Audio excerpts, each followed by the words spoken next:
Um, Obviously, back to work on Ball State and turning the page, on a game that was hard fought. Nice road win, but can't linger on it. Glad to be coming back home, and I think we've had a good response. Obviously, it was a late night, early morning, Saturday, Sunday when we got back.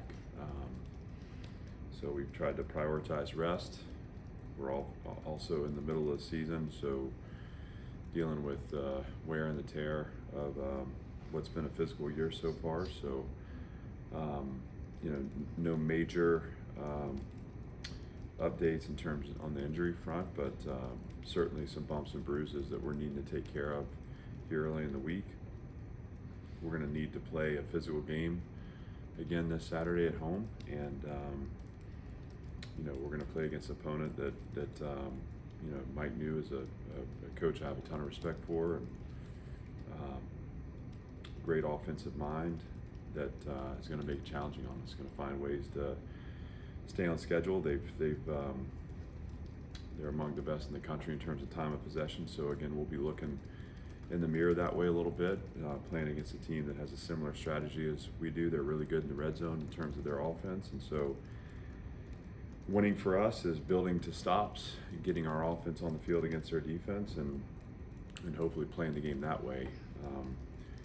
If we're on the field too long defensively, it's gonna create pressure on us, and the more possessions we can create for our offense, similar to last week, the better chance we have at the outcome we want. If our possessions are limited, then again, I think it comes down to the narrow margins at the end. So again, team's focused and working hard and battling through the wear and the tear that is normally sets in this time of year, but I'm proud of the way they've responded and looking forward to Saturday. How's Miles Capers doing? He's doing well. He didn't practice today, but he's day to day, just with what is a neck strain. So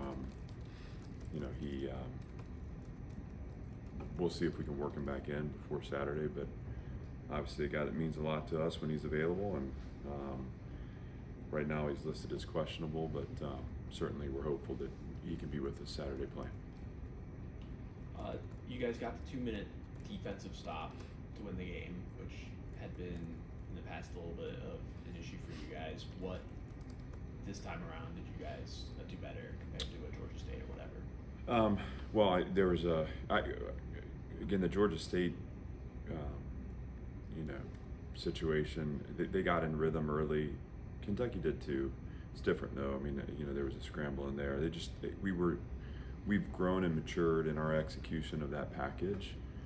That's the first part. I thought our rush did a nice job of pinching windows down and kind of forcing them to try to find space in the pocket to get the ball downfield. Our shell was disguised well enough to where, I don't know that he saw it very well. That Georgia State sequence, again, I credit them a bunch for, the way they performed in that last chunk of time. I thought the quarterback, was under pressure, got rid of the ball, found the soft spots, found the man matchup he wanted, and really in that sequence, I felt like they out executed and had a better awareness of where they wanted to attack, and we learned from that. But this time different, and credit to the players and the growth they've had since that game. I think any season's about the evolution of the team.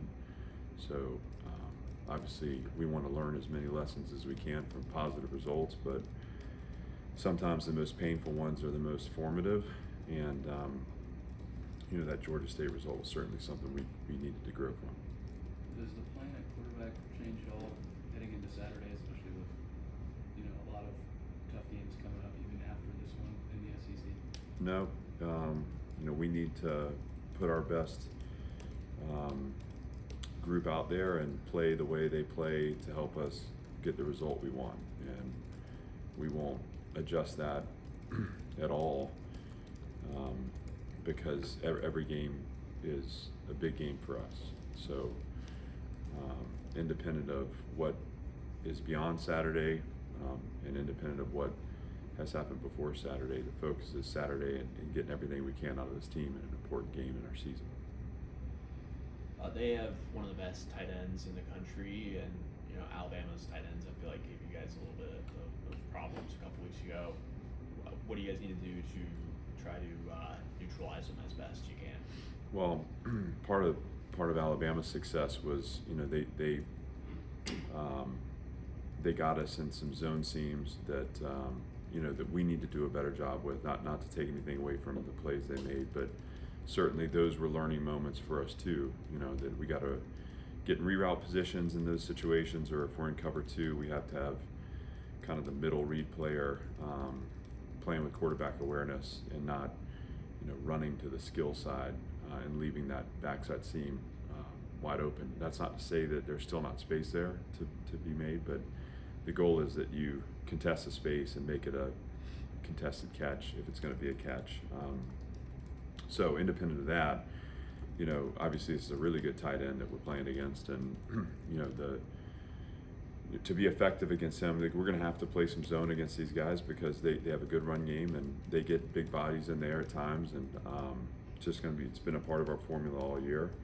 So those zone windows have to collapse really quickly. They're creative in the way they get them the ball, so we have to be aware of how they use them in the screen game, or sometimes the shot game on the perimeter. You know, how they get him involved that way. That is about in zone. That's about, you know, the back seven working together to make sure that we're leveraged and top down on him. And then we have to guard him at some point. I mean, we're gonna have to play some man. So that becomes, you know, winning one-on-one matchups and winning your leverage in man. So you know where your help is and you're funneling the route to your help. And we haven't necessarily performed at a high level in that respect this season. So that's a point of focus this week as we go. The other part of it is just being conscious of matchup on him where we can. This is particularly a third down and a red zone conversation, but you got a really big bodied target with a huge catch radius. So you know, when you are playing man, you know, you can't just put anybody on them. You got to be kind of aware of what that matchup is and how you best, you know, match up from a skill standpoint, but from a physical standpoint too. Coach, you haven't had a single 3 and out in the last couple of games. What do you contribute that to specifically on offense? Well, we coming out of the Missouri game where I think we had 6. You know, we again, and this was kind of a bit of a broken record here, but you know, we just took a step back and said, you know, what are the things that, you know, what are the things that we're celebrating that we're doing well? You know, what do we need to do better? What have we learned from the first part of the season? And that was a lot of the work that went into our bye week, was kind of getting those things organized in our mind and in our meeting room so that we can then go train them on the field. And the offensive piece of that was, you know, they have to take ownership over our strategy. Game control offense means, you know, what we said coming out of the Missouri game was like, you know, we need at least 2 first downs in a series to feel like we're playing in our strategy. And so that's about eliminating pre-snap penalties. And, you know, we haven't been perfect that way, but we've significantly improved. Staying ahead of the chain, so staying efficient on first and second down, getting into third and manageable. I mean, even against Kentucky, who is a really good third down defense, if you look at the number of 3rd and 7+ that they have to defend, I mean, that's part of the reason they are really good. You know, we needed the runs that we had been getting 2 and 3 yards, those needed to become 4 and 5 yard gains for us against Kentucky, and we were able to do that. So it got us into that 3rd and kind of 4 to 6 range where our offense functions at a higher level, and that gives you a chance to extend on 3rd down. The other part of it, as you accumulate snaps, you have chances to just build rhythm, and so I think there's an element there too where there's nothing better for an offense and probably nothing worse for a defense than we're seeing conversions on 1st and 2nd downs. So avoiding 3rd down becomes a really important way to extend possession of the ball, and I think we've been able to do that as we've possessed the ball and found the rhythm that we need. So there's a lot in terms of the 3 and outs. I mean, it's been a focal point. We understand that as a critical part of our strategy as a team. and that's both design and execution. And again, the players kind of taking responsibility over that part of the strategy too, and making it important to them. And we've been able to, move the results to positive there. For us to get where we want to go, we'll have to continue to perform at that level, and that allows us to be competitive in any game we play in. Is there any lingering concern with Diego Pavia's knee? No, he was able to practice today, and not to say that he's not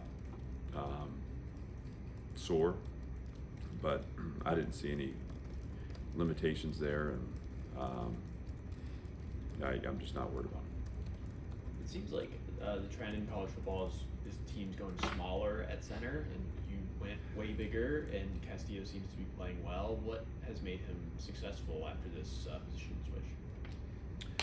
A lot of times you can get away with a smaller center because you can get him help where he needs help. Obviously, the athleticism to snap the ball and to get to your combo or get to your block is a part of what makes that position so unique. That position also is a processor. So much funnels through the center. That needs to be a smart football player that can identify fronts and can help get you in protections, and so sometimes you compromise the size because those other things become important factors with how that position plays. With X, obviously in our league, right? I mean, the SEC is a little different because you're going to see some zero noses that are enormous, right? So matching size with size can be really important.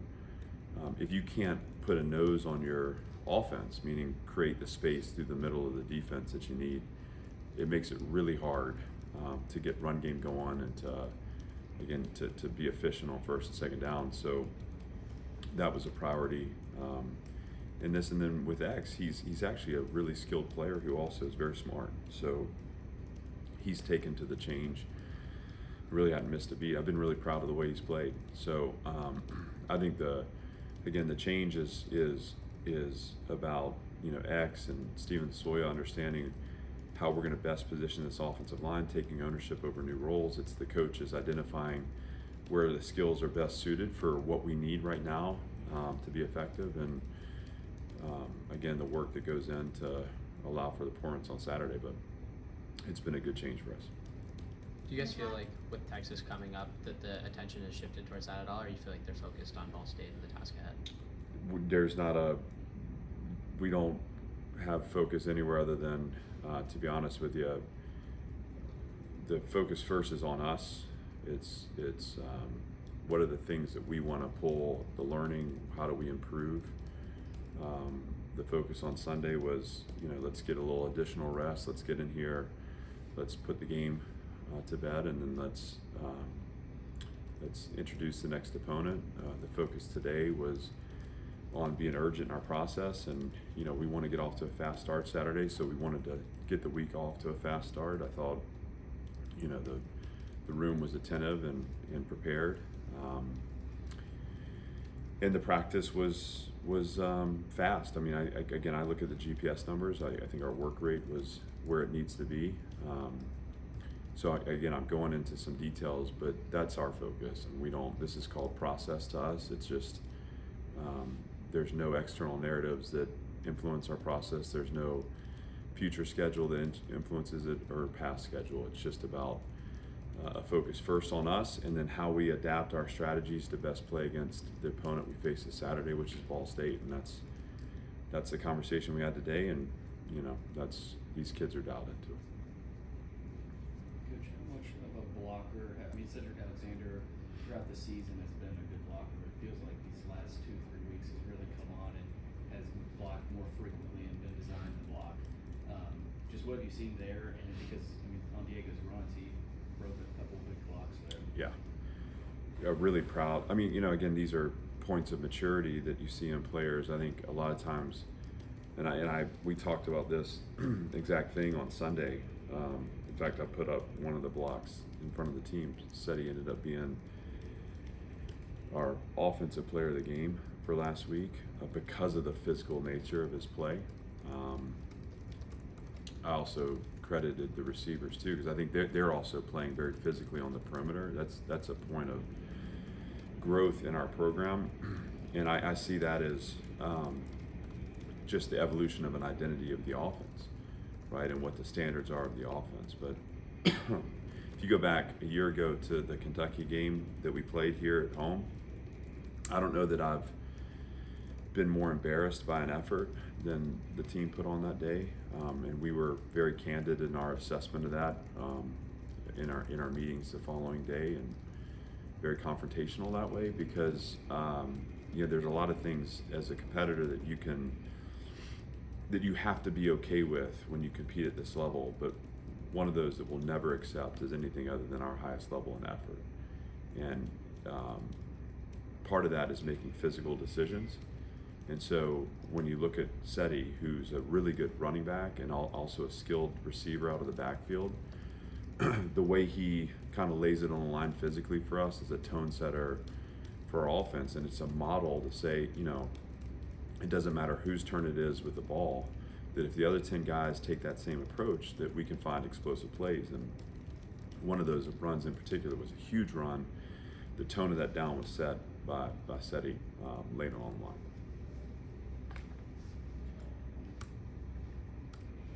Anything else? Thank you. Thanks, guys. Thanks, Coach.